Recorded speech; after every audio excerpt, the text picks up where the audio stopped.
अच्छा, देश के प्रधानमंत्री का नाम क्या है? नीतीश कुमार। यही एक नेता है जिसके दोनों हाथों में लड्डू हैं। बात कर रहे हैं। फोन आ गया सर का, कृपया व्यस्त हैं सर। आप कौन? कहाँ लगाया फोन? आपका क्या नाम है? हमसे क्या काम है? आपके पास नंबर आया कैसे? क्या सागर में नहीं मेरे हम जैसे? जैसा फोन लगाया आपने, ऐसा फोन नहीं लगाया मेरे बाप ने। इस समय मोटा भाई नीतीश कुमार को कॉल करने पर लगे हुए हैं और दूसरी तरफ से इंडिया अलायंस नीतीश कुमार को कॉल करने पर लगे हुए हैं।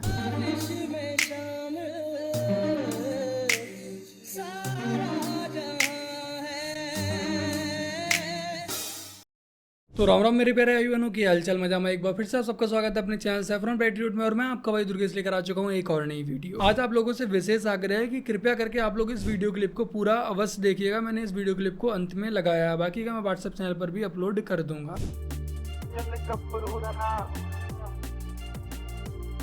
चले गब्बरू दना लाला लाला होगी हर जी करा नपणे नू फिर दे। वो अलग बात है कि एक बार फिर से ये विपक्ष में ही बैठेंगे, बट हाँ इस बार कम से कम इज्जत तो बच ही गई। कीजिए मीटिंग खेलिए मीटिंग करते रहिए मीटिंग आल हुआ मीटिंग। मुझे लगता है कि ये मीम स्पेशली बीजेपी वालों के लिए ही बनाया गया था।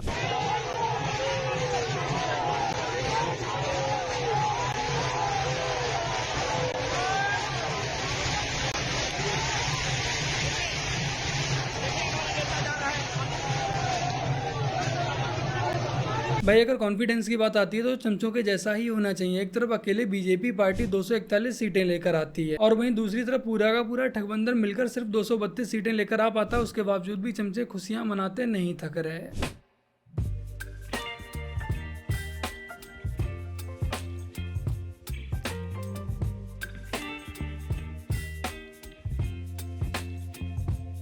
मेरे प्रिय भाइयों बहनों, आप में से बहुत से लोगों को ये संदेह होगा क्या बीजेपी फिर से सरकार बना पाएगी, क्या मोदी जी फिर से पीएम बन पाएंगे। तो मैं आप लोगों के इस संदेह को दूर करना चाहूंगा। बिल्कुल निसंदेह बीजेपी ही सरकार बनाएगी। प्रधानमंत्री नरेंद्र मोदी जी ही शपथ लेंगे प्रधानमंत्री पद की। जो एनडीए सरकार है वो पूर्ण बहुमत से सत्ता में आई है। सत्ता में आने के लिए आपको 272 सीटें चाहिए होती है, बट जो एनडीए उसके पास 293 सीटें हैं। तो आप लोग इस बात को लेकर एकदम निश्चिंत रहिए, बीजेपी ही सरकार बनाएगी और मोदी जी तीसरी बार फिर से प्रधानमंत्री पद की शपथ लेते हुए नजर आएंगे। सर कितनी सीटें आ रही हैं आपके हिसाब से? सिद्धू मूसेवाला का सॉन्ग सुना आपने? 295 मुसीबत मरदा ते राहुल गांधी ने ये अपनी नहीं बीजेपी की सीट बताई थी कि बीजेपी की इतनी सीट आएंगी। ऐसे ही राहुल गांधी को बीजेपी का अंडरग्राउंड एजेंट नहीं कहा जाता है।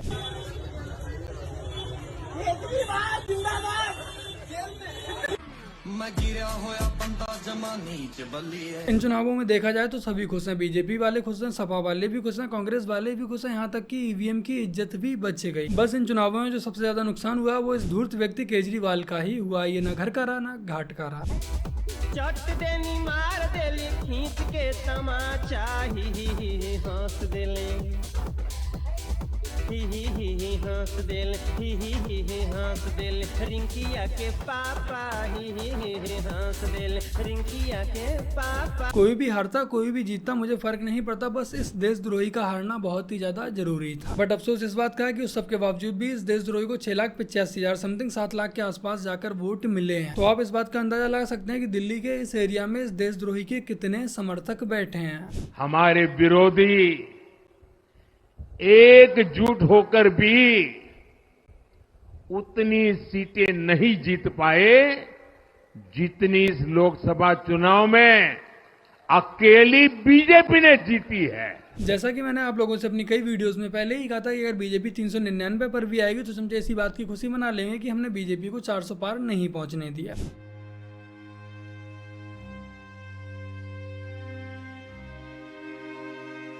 सोचिए, एक तरफ देश की जनता का कहना है कि उन्हें पढ़े लिखे नेता चाहिए, बट वहीं देश की जनता पढ़े लिखे नेता जो कि आईपीएस रैंक पर भी रह चुके हैं उन्हें चुनाव हरवा देती है। और वहीं दूसरी तरफ खलिस्तानी जैसे नेताओं को चुनाव जितवा देती है। अब आप खुद ही सोचिए कि देश की जनता विकास चाहती है विनाश चाहती है।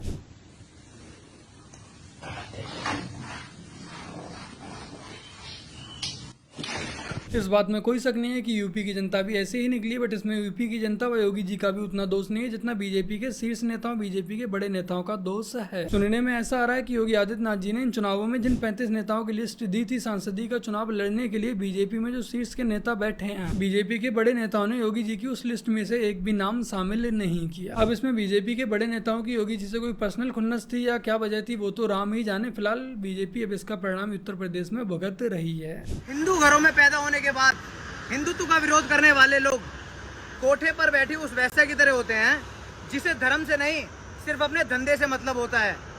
कड़वा है किंतु सत्य है। ये बात अयोध्या पर एकदम सटीक बैठ रही है। जो सबसे ज्यादा दुख हुआ वो अयोध्या की सीट का ही हुआ है। तुम राम मंदिर के लिए वोट नहीं करते, कम से कम विकास के लिए तो वोट करते। आज अयोध्या में एयरपोर्ट है, आज अयोध्या में जो सड़कें हैं वो काफी चौड़े हो चुके हैं, पूरी अयोध्या चमक रही है। बट अफसोस की बात, उसके बावजूद भी अयोध्या की सीट हार गए। क्या हुआ भाई? बीजेपी जीत गई तब भी तेरा मुंह क्यों लटका है? यूपी यार, साला अयोध्या में श्री राम की वापसी करी, इंटरनेशनल एयरपोर्ट बनाया, कितना विकास करा, फिर भी सही कहा है किसी ने, हिंदू का सबसे बड़ा दुश्मन हिंदू ही है। ये जीत जैसी भी नहीं लग रही है यार। साला इतना दुख तो अपने ब्रेकअप पे नहीं हुआ था यार। क्या ही कर सकते हैं, हिंदू तब तक नहीं सीखता जब तक वो घटना उसके साथ खुद घटित नहीं हो जाती। उसे लगता है कि आग अब तक उसके घर में नहीं पहुंची है, पड़ोस वाले घर में। जब उसके घर में आग पहुंचेगी तब कहीं जाकर देखा जाएगा। जनता पार्टी किसी को सब्सक्राइब नहीं करती है। भगवा does not mean Bharatiya Janata party. Bharatiya Janata party means सबका साथ, सबका विकास, सबका विश्वास, सबका प्रयास, और हम उसको लेकर के चले हुए हैं। आशा करता हूं कि जेपी नड्डा जी आपको अपनी व आपकी पार्टी की असली औकात पता लग गई होगी। हम कोई बीजेपी के सपोर्टर नहीं है, हम हिंदुत्व के सपोर्टर हैं। कायदे में रहोगे तो फायदे में रहोगे। और आगे से आपसे व आपकी पार्टी के अन्य नेताओं से आशा करता हूं कि इस तरह की फालतू की बयानबाजी से आप लोग थोड़ा सा बचेंगे। दोस्तों, एक ऐसी घटना हुई आज इलेक्शन के दिन, वो आप सभी को जानना बहुत जरूरी है। घटना रामपुर के एक गाँव की है जहाँ पे 100% मुस्लिम वोटर्स है, जहाँ पे एक बूथ पे टोटल वोट पड़ा है 2322 वोट पड़े हैं, 2322 वोट पड़े हैं। और उस गांव को पीएम आवास योजना से 532 घर मिले हैं। उसके बाद भी बीजेपी को 0 वोट पड़ा है। क्यों पड़ा है? क्या उनको डेवलपमेंट से मतलब है? क्या उनको घर मिला उससे मतलब है? क्या उनको रोजगार मिल रहा है उससे मतलब है? नहीं। इस कम्युनिटी और ऐसे लोगों के दिमाग में सिर्फ एक ही बात है, मोदी को हटाओ, तभी हम अपनी आबादी बढ़ा पाएंगे, जनसंख्या बना पाएंगे, इस देश को इस्लामिक रूल बना पाएंगे और इसे शरीयत के हिसाब से चला पाएंगे। और हिंदू थू है तुम पे और हमारी कम्युनिटी पे। जो राम मंदिर बना, जो राम के सैलाब में डूबा रहा पूरा भारत, वही अयोध्या नगरी फैजाबाद कोर्ट से संघर्ष कर रहा है वहां का प्रत्याशी बीजेपी का जीतने के लिए। इसीलिए कहा जाता है ये हिंदू त्रेता में भी राम के नहीं हुए और कलयुग में क्या ही होंगे। बस इतना ही कहना चाहूंगा कि मुस्लिमों से कुछ तो सीखो मेरे प्यारे हिंदू भाई बहनों। कौन सी पार्टी के लिए? हम ये पार्टी वार्टी नहीं जानते भाई। हमें तो लाभ मिला, मकान भी बन गया, शौचालय भी मिला और हमें लाडली बहना के पैसे भी मिल रहा है, गैस कनेक्शन भी मिला। शोहर नहीं कहते कि भाजपा को वोट नहीं करना, कांग्रेस को करना? नहीं करते, नहीं करता कुछ भी। हमारी मर्जी कहीं भी दे देंगे, मर्जी थोड़ी चलती है ना, चला लेती हैं। हाँ, इसे हम लोग नमक हरामी नहीं कह सकते हैं। वो लोग अपनी कौम के प्रति वफादार हैं, जो कि हिंदू अपने धर्म के प्रति वफादार कभी भी नहीं हो सकता। घर नहीं मिल रहा है, क्यों? सरनेम की वजह से। सरनेम खान है इसीलिए घर नहीं मिल रहा है। क्या है ये? What is this? तो मुझे एक ऐसी जगह चाहिए जहाँ पे मैं सेफ फील करूँ, क्योंकि मैं अकेली लड़की हूँ, मेरे पेरेंट्स यहाँ पे नहीं रहते। हो जाता है सब कुछ, लेकिन जैसे ही उनको पता चलता है कि मेरा सरनेम खान है, वो कहते हैं कि मुस्लिम्स को हम घर नहीं देंगे, सीधा मना करते हैं। ये हिंदू है, ये मुस्लिम है, ये क्रिश्चियन है। What is this? यूनिटी नाम की कोई चीज ही नहीं है। आई डोंट नो क्या ही होगा, बट मैं बस इतना ही कहती हूँ कि ये नहीं होना। ह्यूमैनिटी सबसे आगे होना चाहिए, ह्यूमैनिटी। और फिर उसके बाद में आपको जो टैग लगाना है आप लगा सकते हैं। नहीं मोहतरमा, इस बात पर आपको विचार करना चाहिए, मंथन करना चाहिए कि हर किसी को रूम रेंट पर मिल जाते हैं, फ्लैट रेंट पर मिल जाते हैं, बट आपको मुस्लिम होने की वजह से क्यों नहीं मिल रहे? ऐसा क्या किया है आपकी कौम ने कि आपका सरनाम देखने के बाद कोई आपको रूम या फ्लैट रेंट पर नहीं दे रहा है? तो बस मेरे प्यारे भाई बहनों, आज की अपनी इस वीडियो में इतना ही। वीडियो को लाइक शेयर कमेंट और अपने इस चैनल को सब्सक्राइब आज से कर लीजिएगा। बाकी का मेरे ट्विटर अकाउंट का लिंक आपको नीचे पिन कमेंट और डिस्क्रिप्शन में मिल जाएगा। ट्विटर पर भी फॉलो आज से कर लीजिएगा। और बाकी का अंत में यही कहना, चिल कीजिए, एक अच्छा मजबूत विपक्ष भी होना बहुत जरूरी है। बीजेपी वाले कम से कम 2029 में अच्छे से मेहनत तो कर ही लेंगे। चलिए जल्द मिलते हैं एक और नई वीडियो के साथ, तब तक के लिए जय हिंद, वंदे मातरम, जय श्री राम। दोगले हिंदुओं, बच गए तुम लोग इस बार। हाथ में सरकार आते आते राम भक्त हिंदुओं ने बचा लिया,